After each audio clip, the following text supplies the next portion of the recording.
Right. ఏపీలో sub registrar కార్యాలయాల్లో ACB సోదాలు చేపట్టింది. ఏసీబీ రైడ్స్లో కూటమి అవినీతి బాగోతాలు బయటపడ్డాయి. విలువైన భూముల రిజిస్ట్రేషన్స్ తారుమారు చేసినట్టుగా తెలుస్తోంది. 9 జిల్లాల్లోని సబ్ రిజిస్ట్రార్ కార్యాలయాల్లో ఈ అక్రమాలు జరిగాయి. సబ్ రిజిస్ట్రార్ ఆఫీసెస్లో అర్ధరాత్రి వరకు ఏసీబీ సోదాలు జరిగాయి. సోదాల్లో కీలక డాక్యుమెంట్స్ స్వాధీనం చేసుకున్నారు ఏసీబీ అధికారులు. రైట్. సబ్ రిజిస్ట్రార్ ఆఫీసెస్లో ఏసీబీ సోదాలపై అప్డేట్స్ మా కరెస్పాండెంట్ నరేష్ అడిగి తెలుసుకుందాం. నరేష్, చెప్పండి, ముఖ్యంగా కూటమి పాలనలో విలువైన భూముల ఈ కాగితాలు ఏవైతే ఉంటాయో డాక్యుమెంట్స్ అవి తారుమారినట్టుగా ఏసీబీ గుర్తించినట్టుగా తెలుస్తోంది. ఇంకా ఏంటి మీ దగ్గర ఉన్న ఇన్పుట్స్? దాదాపు 9 జిల్లాల్లో ఈ సోదాలు జరుగుతున్నట్టుగా కూడా అప్డేట్ అవుతుంది. Correct me if I'm wrong. ఏంటి మీ దగ్గర ఇన్పుట్స్?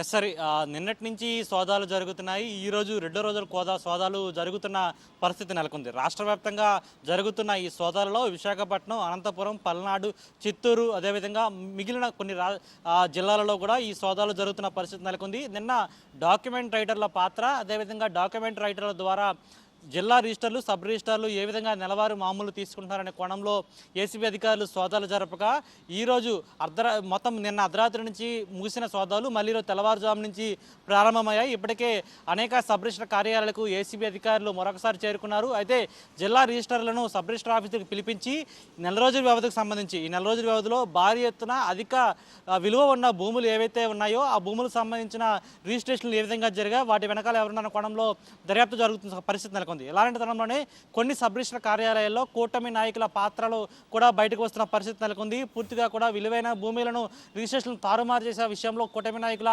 పాత్ర ఉన్నట్లుగా అనుమానిస్తున్నారు ఏసీబీ అధికారులు. ఈ తరుణంలోనే నిన్న ఒంగోలులో ఏకంగా ఒక సబ్ రిజిస్టర్ కార్యాలయంలో 2వ ఫ్లోర్ నుంచి 30,000 రూపాయల నోట్ల కట్టలను కిందకి విసిరేసిన ఘటన చోటు చేసుకుంది. ఈ తరుణంలోనే ఏసీబీ అధికారులు లోపలికి ఎంటర్ అవుతున్న క్రమంలో పైనుంచి కొంతమంది సిబ్బంది ఈ నోట్ల కట్టలను బయటకు విసిరివేశారు. అదేవిధంగా మరికొంత నగదును కూడా లోపల సీజ్ చేయడం జరిగింది. వాటికి సంబంధించిన లెక్కలను కూడా పరిశీలిస్తున్న పరిస్థితి ఉంది. అయితే ఈ మరోవైపు విశాఖపట్నంతో పాటు చిత్తూరు ప్రాంతాలలో కొన్ని సబ్ రిజిస్టర్ కార్యాలయాల్లో భారీగా విలువ చేసే భూములపై కూటమి నాయకులు కన్నేసి ఈ రిజిస్ట్రేషన్ను తారుమారు చేసినట్లుగా అనుమానిస్తున్నారు. అయితే పూర్తిగా రెండో రోజు కొనసాగుతున్న ఈ ఏసీబీ సోదాలలో మరికొన్ని విషయాలు బయటికి వచ్చే అవకాశం కనిపిస్తుంది. ఈ మధ్యకాలంలో కూటమి ప్రభుత్వం ఏర్పడిన తర్వాత భారీ ఎత్తున ఏసీబీ అధికారులకు, ఏసీబీ కార్యాలయానికి సాధారణ ప్రజలు భారీగా ఫిర్యాదులు చేశారు. సబ్ రిజిస్టర్ కార్యాలయాల్లో భారీగా అవినీతి జరుగుతుందని, లంచం ఇవ్వకపోతే ఏ ఒక్క ఫైల్ కూడా కదలని పరిస్థితులు నెలకొన్నాయని సాధారణ ప్రజలు, సామాన్యులు నేరుగా ఏసీబీ కార్యాలయాలకు భారీ ఎత్తున కూడా ఫిర్యాదులు ఇవ్వడంతో ఆ ఫిర్యాదులు వెలువతో ఇప్పుడు ఏసీబీ అధికారులు, ఏసీబీ డీజీ ఆదేశాలతోటి రాష్ట్ర వ్యాప్తంగా ఈ సోదాలు జరుగుతున్నాయి. నిన్న జరిగిన ఏవైతే సబ్ రిజిస్టర్ కార్యాలయాలతో పాటు ఈరోజు మరికొన్ని సబ్ రిజిస్టర్ కార్యాలయాల్లో కూడా సోదాలు జరిగే అవకాశం కనిపిస్తుంది. పూర్తిగా సబ్ రిజిస్టర్ కార్యాలయాలను మూసివేసి ఆ తర్వాత ఈ సోదాలు జరుపుతున్నారు. నిన్న డాక్యుమెంట్ రైటర్లు కొంతమంది అయితే ఏకంగా తమ కార్యాలయాలకు తాళాలు వేసుకొని అక్కడి నుంచి పరారైన పరిస్థితి నెలకొంది. అయితే డాక్యుమెంట్ రైటర్లను ఒక ప్రైవేట్ సైన్యంగా ఏర్పాటు చేసుకొని సబ్ రిజిస్ట్రార్లు నెలవారు మామూలుగా లక్షల రూపాయలు దండుకుంటున్నారని ఇప్పటికే అనేక ఆరోపణలు వస్తున్నాయి. ఇలాంటి తరుణంలో డాక్యుమెంట్ రైటర్ల పాత్రపై కూడా మొత్తం పూర్తిగా విచారిస్తున్న పరిస్థితి నెలకొంది. అయితే సబ్ రిజిస్టర్లు ఈ విధంగా అవినీతికి పాల్పడుతుంటే జిల్లా రిజిస్టర్లు ఏం చేస్తున్నారన్న కోణంలో ఏసీబీ అధికారులు ప్రశ్నిస్తున్న పరిస్థితులే కనిపిస్తున్నాయి. ఇప్పుడు జిల్లా రిజిస్టర్లు కూడా పూర్తిగా కూడా దర్యాప్తు చేస్తున్న పరిస్థితి కనిపిస్తుంది. హరి, రైట్. అంటే ఈ పరిస్థితి మనం చాలా కాలంగా చూస్తూనే ఉంటాం. లంచాలకి ఏదన్నా హెడ్ క్వార్టర్స్ ఉంది అంటే కనుక అది సబ్ రిజిస్ట్రార్ కార్యాలయం అనేది చాలా చెప్తూ ఉంటారు. ప్రస్తుతం విలువైన భూముల డాక్యుమెంట్స్ మాత్రమే తారుమారు చేస్తూ ఉన్నారు. అలాగే రోజుకి వేలల్లో, లక్షలలో కూడా వీళ్ళ ట్రాన్సాక్షన్స్ ఉంటాయి. డాక్యుమెంట్ రైటర్స్తో కుమ్మక్కై ఈ సబ్ రిజిస్ట్రార్ చేస్తున్న దీనిపై ఏసీబీకి చాలా పెద్ద ఎత్తున ఫిర్యాదులు అందుతున్నాయని కూడా తెలుస్తోంది. ముఖ్యంగా ఏ ప్రాంతాల్లో ఫోకస్ చేశారు ఏసీబీ అధికారులు? ఎలాంటి క్లూస్ తోటి వీళ్ళు ఈ రైడ్స్ చేస్తారంటే ఏం చెప్తారు? అలాగే ఎవరన్నా లంచం అడిగినట్టయితే కనుక మా దృష్టికి తీసుకురండి అంటూ కూడా ఏసీబీ అధికారులు సూచిస్తున్నట్టుగా కూడా చూస్తున్నాం. దాని గురించి కూడా చెప్పండి నరేష్.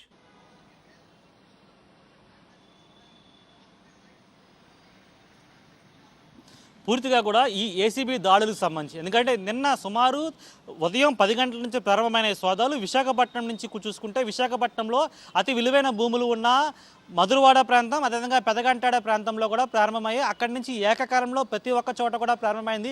తిరుపతి, ఒంగోలు, అదేవిధంగా విజయవాడ నగరానికి సంబంధించి ఇబ్రహీపట్నం ప్రాంతంలో ఉన్న సబ్ రిజిస్టర్ కార్యాలయంలో కూడా ప్రారంభమయ్యాయి. అయితే ప్రతి ఒక్క కార్యాలయానికి ఒక చరిత్ర ఉంది. ఎందుకంటే గతంలో చాలా చోట్ల ఏసీబీ దాడుల్లో పట్టబడిన సబ్ రిజిస్టర్లే ఇప్పుడు కొన్ని చోట్ల పనిచేస్తున్న పరిస్థితి నెలకొంది. మరోవైపు విశాఖపట్నంకి సంబంధించి మధురవాడ సబ్ రిజిస్టర్ కార్యాలయంలో గత కొద్ది నెలల క్రితం ఏసీబీ అధికారులు అంటూ అతను ఒక ట్రాప్ చేసే ప్రయత్నం చేశారు. ఈ తరుణంలోనే లక్షల రూపాయలు ట్రాన్సాక్షన్ జరిగినట్లుగా అధికారులు అంచనా వేశారు. ఈ తరుణంలోనే ఎవరైతే అవినీతికి పాల్పడుతున్నారో వారిపై ఆరోపణలు వినిపిస్తున్నాయో అలాంటి వారిపై దాడులు ప్రస్తుతం సోదాలు జరుగుతున్నాయి. మరోవైపు కూటమి నాయకులు, కూటమి ప్రభుత్వం ఏర్పడిన తర్వాత విలువైన భూములపై కన్నేసి సబ్ రిజిస్టర్లు ఏవైతే సబ్ రిజిస్టర్ కార్యాలయాల్లో ఉండి వారికి నేరుగా ఆదేశాలు ఇస్తూ కొన్ని విలువైన భూములను రిజిస్ట్రేషన్ తారుమారు చేయడమే కాకుండా అదే ఎనీవేర్ రిజిస్ట్రేషన్ పేరును అడ్డు పెట్టుకొని చాలా వరకు అవినీతికి పాల్పడినట్లుగా ఇప్పటికే ఏసీబీ అధికారులు గుర్తించారు. అయితే సాధారణ ప్రజలు ఎవరైనా సరే ఒక సబ్ రిజిస్టర్ కార్యాలయానికి వెళ్ళిన తర్వాత ఒక రిజిస్ట్రేషన్ ప్రక్రియ కావచ్చు, లేకపోతే మరే ఇతర కారణాల దృష్ట్యా వెళ్ళినా సరే నేరుగా డాక్యుమెంట్ రైటర్ల పాత్ర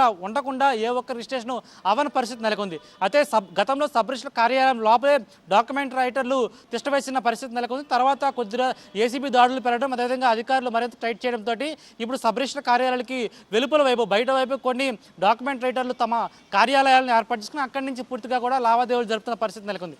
ఈ తరుణంలోనే పూర్తిగా బయట ఉన్న డాక్యుమెంట్ రైటర్లు ఎంత ఉన్నారు, ప్రతి ఒక్క సబ్ రిజిస్టర్ కార్యాలయానికి చుట్టుపక్కల ఉన్న డాక్యుమెంట్ రైటర్లపై కూడా ఆరా తీస్తున్నారు.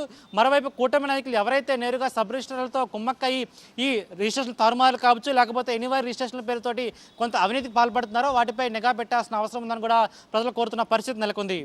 సాక్షి టీవీ ప్రసారాలను నిలిపివేయడం చట్టరీత్యా నేరం. సాక్షి టీవీ ప్రసారాల కోసం మీ స్థానిక కేబుల్ ఆపరేటర్ని వెంటనే సంప్రదించండి. డిటిహెచ్లో, ఇంటర్నెట్లో కూడా సాక్షి టీవీ ప్రసారాలను వీక్షించవచ్చు.